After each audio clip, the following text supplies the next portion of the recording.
గురుభ్యో నమః. ఆత్మవిశ్వాసం చిన్న కథను తెలుసుకుందాం. ప్రతి మనిషికి ఆడామగ అనే తేడా లేకుండా అందరికీ కావలసింది మొదటిది ఆత్మవిశ్వాసం, రెండవది తను నమ్ముకున్న దైవంపై అంటే పరమాత్మపై విశ్వాసం. ఈ రెండు బలంగా ఉంటే ప్రతి మనిషి చేయలేనిదంటూ ఏమీ ఉండదు. కానీ ఎక్కువ మందికి వారిపైన వారికి విశ్వాసం ఉండటం లేదు. మనం ఈ పని చేయగలమా అనే సందేహం మొదలవుతుంది. ఇంకా అక్కడి నుంచి మన జాతకం ఎలా ఉంది, గ్రహస్థితి ఎలా ఉంది, మనకు ఇప్పుడు కాలం కలిసి వస్తుందా, ఇలా అనేకమైన సందేహాలతో బుర్ర పాడు చేసుకుని ఏకాగ్రత లోపించి ఆ పని సరిగా చేయలేక ఇంకా అక్కడి నుంచి మనకు కలిసి రావట్లేదని తెగ బాధపడిపోతూ ఉంటారు. అంతేకాని తన గురించి, తన తెలివితేటలు, శక్తి సామర్థ్యాలు ఇవేవి వారికి గుర్తురావు. ఇలా కాకుండా మనం ఏం చేద్దామని అనుకుంటున్నాము, అది మన వల్ల అవుతుందా, మనం చెయ్యగలమా అని మనకు మనం ఆలోచించుకోవాలి. మన శక్తి సామర్థ్యాలు బేరీజు వేసుకుని పని మొదలు పెడితే ఏ పనైనా, ఎటువంటి పనైనా మనం చేయగలం. అదేమన్నా బ్రహ్మ విద్యనా అని అనుకుంటే మనం ఆ పని నిర్విఘ్నంగా పూర్తి చేస్తాం. ప్రతి పనికి ఇతరుల మీద ఆధారపడకూడదు. ప్రయత్నం చేస్తే ఎలాంటి పనైనా మనం చేయగలం. మనస్సులో దృఢ సంకల్పంతో పని ప్రారంభిస్తే ఎటువంటి పనైనా సాధించగలం. ఇతరుల మీద ఆధారపడే వారి పనులు ఆలస్యం అవుతాయి. మన పని మనం చేసుకుంటే సకాలంలో అవుతుంది. ప్రతి మనిషికి కాన్ఫిడెన్స్ ఉండాలి. అన్ని వేళలా ఓవర్ కాన్ఫిడెన్స్ పనికిరాదు. ఇదివరకటి రోజుల్లో వ్యవసాయం ప్రధానంగా ఉండేది. కొంతమంది చేతి వృత్తులలో ప్రవీణులుగా ఉండేవారు, కొంతమంది ఉద్యోగస్తులు ఉండేవారు.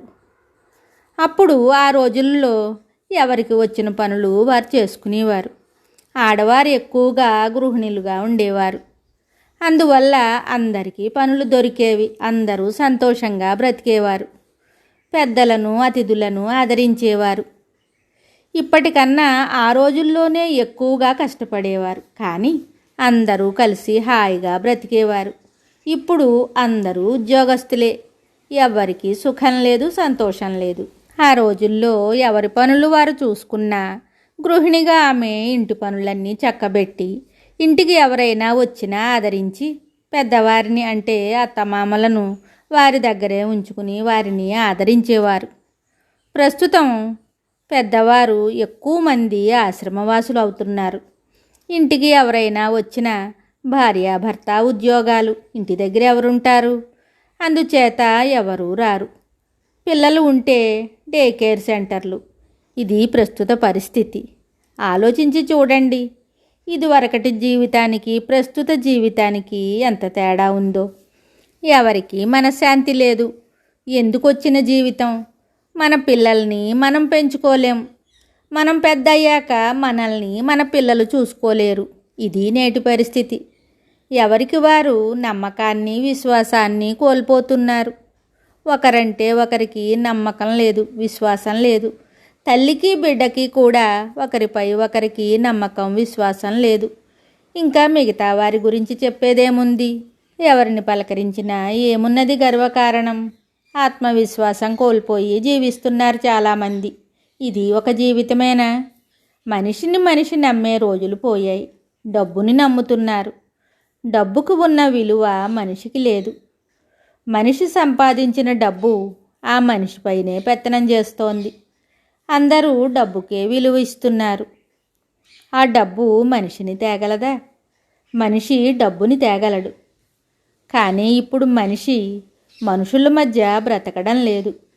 డబ్బుతో యంత్రాల మధ్య యంత్రంలా బ్రతుకుతున్నాడు.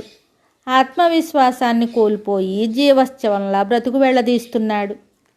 ఈ పరిస్థితులు మంచిగా మారాలంటే, అందరూ మంచి జీవితాన్ని గడపాలన్నా ఏదో ఒక అతీంద్రియ శక్తి వచ్చి మనిషిని మనిషిగా ఎంతో ఆత్మవిశ్వాసంతో, పరమాత్మపై నమ్మకంతో బ్రతికేలా చేయాలని, అందరూ సంతోషంగా జీవించే రోజులు రావాలని ఆశిస్తూ మీ నేస్తం. శుభం.